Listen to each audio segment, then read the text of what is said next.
Bismillahirrahmanirrahim. Assalamualaikum warahmatullahi wabarakatuh. Siswa sekalian yang sama berbahagia, pada kesempatan ini kita akan melanjutkan pembelajaran kita dan kita akan memasuki KD 4.1, menyajikan simpulan sistematika dan unsur-unsur isi surat lamaran baik secara lisan maupun tulis. Ya, sekali lagi bunyi KD-nya adalah menyajikan simpulan sistematika dan surat dan unsur-unsur isi surat lamaran pekerjaan. Silakan siswa mempelajari buku paket yang sudah pernah dibagikan pada halaman 9. Ya, materinya halaman 9, halaman 10 sampai pada halaman 11 dan 12. Ya, mudah-mudahan tidak ada kesulitan dalam mempelajari materi. Ya. Bab 1 bagian B ada memformulasikan unsur-unsur kebahasaan surat lamaran pekerjaan. Tinggal dibaca materinya dan muaranya pada akhirnya akan menuju pada penugasan pada halaman 12. Namun sebelumnya saya akan menjelaskan tentang unsur-unsur kebahasaan surat yang ada pada halaman 10, di mana Anda bisa melihat ada 6 unsur-unsur kebahasaan surat. Yang pertama, menggunakan bentuk surat yang standar. Yang dimaksud bentuk surat yang standar ada pada halaman 11. Sesuai aturan ejaan yang disempurnakan, yang biasa dianggap tidak standar itu terletak pada alamat surat yang layaknya harus berada di sebelah kiri. Itu kadang ditulis di sebelah kanan atau ditempatkan di sebelah kanan. Nah, kalau alamat surat ini ditulis di sebelah kanan itu dianggap tidak standar karena tidak mengikuti aturan bahasa Indonesia yang terbaru. Ya, jadi bicara masalah standar, kalau Anda mengikuti contoh surat yang ada pada halaman 11, itu adalah salah satu contoh surat yang sudah standar, di mana letak tempat dan tanggal surat berada di sebelah kanan bagian atas, kemudian perihalnya ada di sebelah kiri dan diikuti alamat surat yang juga ditulis di sebelah kiri, diikuti salam pembuka, kemudian isi surat mulai dari awal sampai akhir. Ya, ini. Kemudian diikuti salam penutup, hormat saya, kemudian tanda tangan dan nama penulis surat. Ya.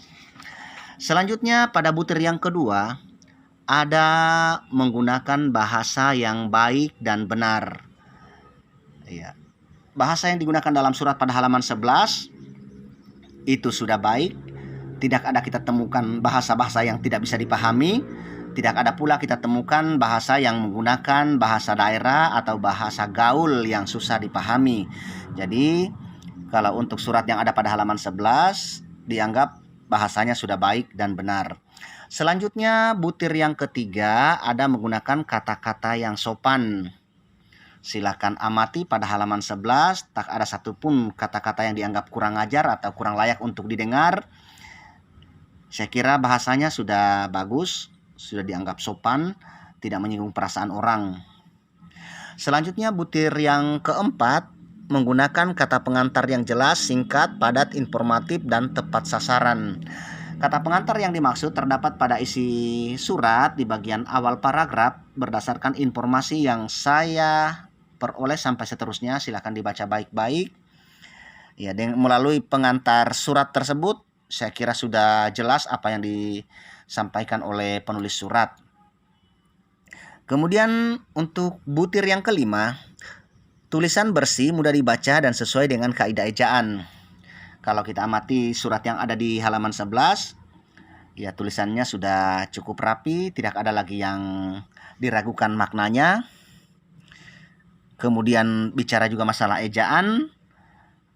Pada pertemuan lalu sudah pernah saya jelaskan bahwa penulisan rincian identitas di sini terdapat kesalahan di mana huruf N sini seharusnya menggunakan huruf kecil, demikian tempat juga harus menggunakan huruf kecil. Jenis kelamin juga J-nya kecil, pendidikan juga P-nya kecil, demikian alamat juga harus kecil, dan telepon juga harus ditulis kecil. Apa sebabnya? Karena ini bukan kalimat baru.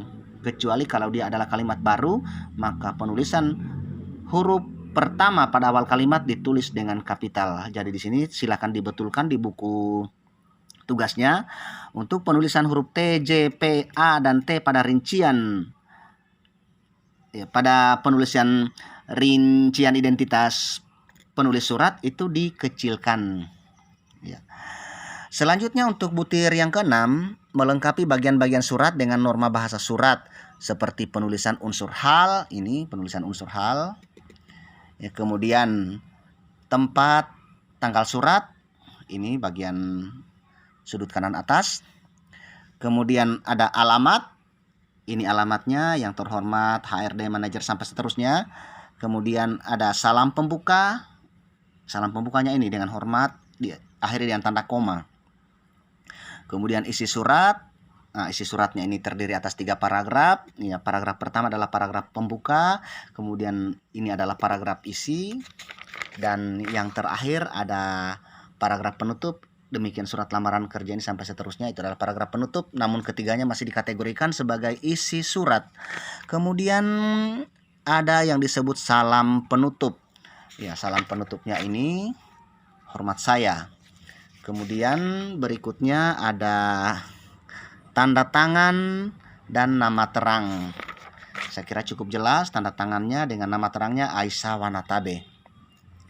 Selanjutnya bukti kerja Anda sebagai siswa. Anda dituntut untuk mengerjakan tugas pada kegiatan 1.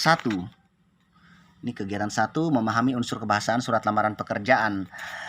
Ya, rubrik jawabannya silakan Anda mengisi kolom yang ada. Namun di situ tersaji sampai 7 kolom. Namun melihat materi yang disajikan, unsur-unsur kebahasaan surat itu hanya terdiri atas 6. Ini 6. Berarti siswa cukup mengisi sampai pada kolom 6 saja. Unsur-unsur kebahasaan suratnya ini tinggal Anda pindahkan yang 6 ini pada halaman 10. Ini sampai seterusnya. Tinggal kamu pindahkan. Selanjutnya penjelasannya, tinggal Anda menjelaskan apakah unsur-unsur kebahasaan surat tersebut sudah terpenuhi atau belum. Kalau terjadi kesalahan atau belum memenuhi, berarti berikan penjelasannya. Misalnya, untuk yang pertama, menggunakan bentuk surat yang standar. Silakan isi di kolom sini menggunakan bentuk surat yang standar. Lalu amati surat yang ada pada halaman 11. Apakah bentuk-bentuk surat tersebut terjadi kesalahan atau tidak standar? Tinggal ditunjukkan. Kalau itu tidak terjadi kesalahan, berarti tinggal kamu tulisin penjelasannya bahwa surat yang terdapat pada halaman 11 itu sudah mengikuti aturan yang ada atau sudah standar, tidak ada lagi kesalahan. Demikian seterusnya sampai di kolom 6. Ingat, tidak diisi ini halaman kolom 7 karena unsur kebahasaan surat di situ hanya 6. Jangan lupa siswa tetap menulis dengan rapi sesuai aturan bahasa Indonesia. Kemudian gunakan mistar biar terlihat lebih rapi. Demikian pembelajaran yang bisa saya sampaikan, dan kita tutup dengan doa kifarat majelis. Subhanallahi wa bihamdihi, subhanallahi wa bihamdika, asyhadu alla ilaha anta wa astaghfiruka wa atubu ilaih. Assalamualaikum warahmatullahi wabarakatuh.